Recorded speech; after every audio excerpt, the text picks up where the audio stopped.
ছাত্র শিবির নিয়ে ভয় পায় মানুষ, এটা কেন? দাম্পত্যে কোনো রাজনীতি থাকবে না। আপনারা ঢাকা বিশ্ববিদ্যালয়ে কি রাজনীতি করবেন? ইসলামী ছাত্র শিবিরের প্রতিষ্ঠায় ঢাকা ইউনিভার্সিটি। আপনি অনেক বেশি বয়সী, আমার এইজ নিয়ে যারা কথা বলেছেন সেই হিসেবে প্রায় তো 30+ আপনার। মানব জমিনের বিশেষ সাক্ষাৎকার অনুষ্ঠানে আপনাদের সকলকে স্বাগত জানাচ্ছি। আমি মারুফ হাসান। আজ আমার সঙ্গে রয়েছেন বাংলাদেশ ইসলামী ছাত্র শিবিরের সভাপতি মঞ্জুরুল ইসলাম। মঞ্জুরুল ইসলাম, আপনাকে স্বাগত জানাচ্ছি। কেমন আছেন? আলহামদুলিল্লাহ ভালো আছি। মানব জমিনকে অসংখ্য ধন্যবাদ। সারা দেশ জুড়ে বর্তমানে শিবির আলোচনায়, বিষয়টি আপনি কিভাবে দেখছেন? ছাত্র শিবির সবসময় আলোচনায় বিগত সময়েও ছিল। হয়তো মিডিয়া আমাদেরকে ফ্যাসিবাদের বিভিন্ন চাপে তারা মিডিয়াতে নিয়ে আসতে পারে নাই, তাই আলোচনায় এইভাবে আমরা হয়তো আসতে পারি নাই। আলোচনার পাশাপাশি আমরা দেখছি ছাত্র শিবির নিয়ে ভয় পায় মানুষ, এটা কেন? ছাত্র শিবিরকে নিয়ে ভয় পাওয়ার আমার মনে হয় যে যৌক্তিক কোনো কারণ আমি দেখি না। এটা হতে পারে যে বিগত 15 বছর ইসলামী ছাত্র শিবিরকে কাছ থেকে ছাত্র জনতা খুব ভালোভাবে দেখার সুযোগ পায়নি। ছাত্র শিবিরের যে চারিত্রিক সৌন্দর্য, মাধুর্য, মেধা এখন হয়তো সুযোগ পাচ্ছে।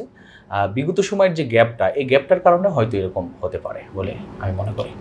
ঢাকা বিশ্ববিদ্যালয়ে আপনাদের সভাপতির আত্মপ্রকাশ কিংবা সাধারণ সম্পাদকের বা সেক্রেটারি আত্মপ্রকাশটা আপনারা কিভাবে দেখেন? বাংলাদেশের ছাত্র রাজনীতির অঙ্গনে বিগত আওয়ামী দুঃশাসনের সময় কোনো ক্যাম্পাসেই ছাত্র সংগঠনগুলা ওপেনলি কোনো কার্যক্রম পরিচালনা করতে পারে নাই। আমরা যদি ঢাকা বিশ্ববিদ্যালয়ের কথা বলি, বিভিন্ন ছাত্র সংগঠনের কথা বলি, তারাও ওপেনলি হয়তো তাদের কমিটি ছিল, ঘোষিত ছিল। ইসলামী ছাত্র শিবিরের ঢাকা বিশ্ববিদ্যালয় সহ সকল ক্যাম্পাসেই, উল্লেখযোগ্য ক্যাম্পাসেই ছাত্র শিবিরের কার্যক্রম ছিল, কমিটি ছিল।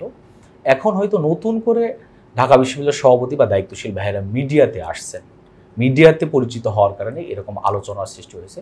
আমি মনে করি ঢাকা বিশ্ববিদ্যালয়ের দায়িত্বশীল যারা মিডিয়াতে আসছেন, আলোচনার সৃষ্টি হয়েছে, নিঃসন্দেহে এটা ছাত্র জনতা, সাধারণ মানুষ এটাকে ইতিবাচকভাবেই নিচ্ছে। তার মানে কি কমিটি আগেই ছিল?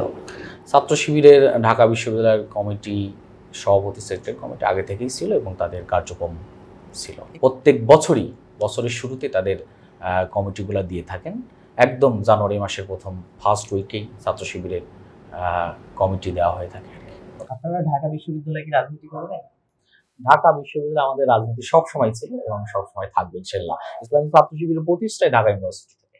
ইসলামী ছাত্র শিবিরের যে শিডিউল বা এরিয়াটা কতটুকু, কত বছর বয়সে আপনাদের একজন সর্বোচ্চ নেতা হতে পারে? ইসলামী ছাত্র শিবিরের নির্ধারিত কোনো বয়স সীমারেখা নাই, তবে আমরা একাডেমিক বিষয়টাকে বিশেষ গুরুত্ব দিয়ে থাকি। একজন স্টুডেন্ট মাস্টার্স পড়া পর্যন্ত, এবং যদি কেউ মাস্টার্সের বাইরেও কোনো এমফিল, পিএইচডির ক্ষেত্রেও, তবে আমরা মাস্টার্সকে বেশি গুরুত্ব দিয়ে থাকি। তাহলে বয়সটা কোনো ম্যাটার না?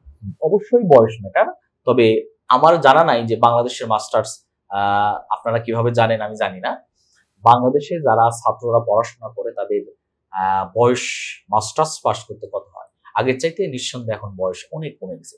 একজন মানুষ 25-26 বছর বয়সের ভিতরে বা সর্বোচ্চ 27-28 বছর বয়সের ভিতরেই তার একাডেমিক সেশনটা শেষ হয়। ইসলামী আমরা ধরতে পারি যে ইসলামী ছাত্র শিবিরের জনশক্তিদের যারা একাডেমিক সেশন শেষ হয় তাদের বয়সগুলো এরকম, এর বয়স একাডেমিক সেশন শেষ হলে তার ছাত্রত্ব শেষ হয়। অনেকে সামাজিক যোগাযোগ মাধ্যমে আপনাকে নিয়ে কথা বলছেন যে আপনি অনেক বেশি বয়সী ছাত্র শিবিরের সভাপতি, এটা কিভাবে দেখছেন?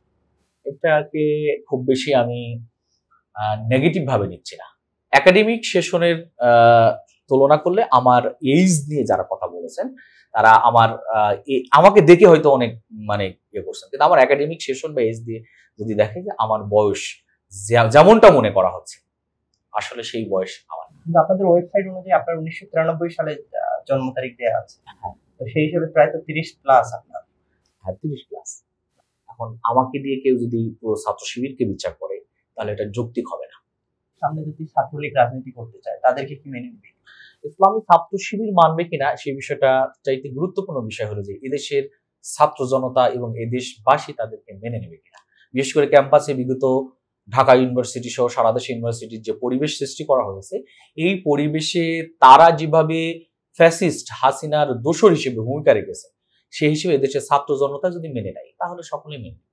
আমার মনে হয় যে কোনো ছাত্র জনতা মানবে না। গত 5 আগস্টের পর আপনারা সম্পূর্ণ স্বাধীনভাবেই আপনাদের কার্যক্রম চালিয়ে যেতে পারছেন, তো এখন কি মনে হচ্ছে, আপনাদের সাড়া কেমন?